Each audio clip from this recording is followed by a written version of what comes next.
Part 1, The Smoke of History, A Man Against the Kings, the story of Perseus and Medusa.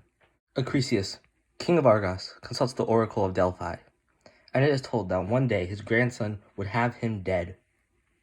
To avoid this, he has his daughter, who is told will birth the child that would kill him, Danae, imprisoned without any potential of getting pregnant.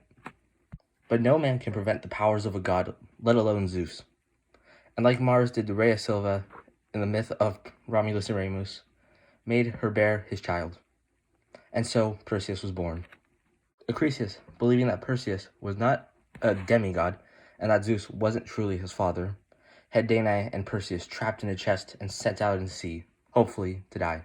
But luckily, a hero's journey does not end at nothing, and the chest landed on the shores of Sephiros Islands, and they were taken in by a nearby couple, and the man happened to be the king's brother. While Perseus grew strong, the king of this land, Polydectes, began to desire Danae, and didn't want anyone there who could sabotage him, such as Perseus. So Polydectes thought of a way to send Perseus away for a while, and possibly forever if everything went according to plan. So the next day, Polydectes invited his friends and Perseus to dinner while each of them presented gifts to him. Perseus had nothing, though. So Polydectes began hinting towards bringing him the head of Medusa, which Perseus said he would get him. The next day, Polydectes insisted on Perseus making good of his promise, and so Perseus would slay Medusa.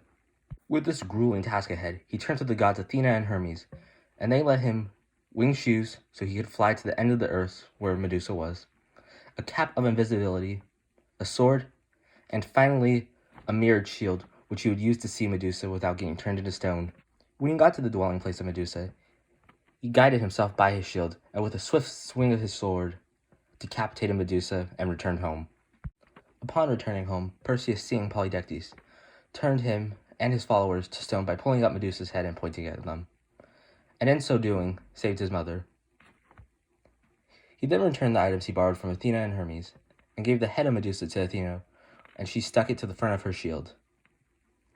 After this, he and his mom returned to Argos, and upon returning, he entered a discus throwing competition.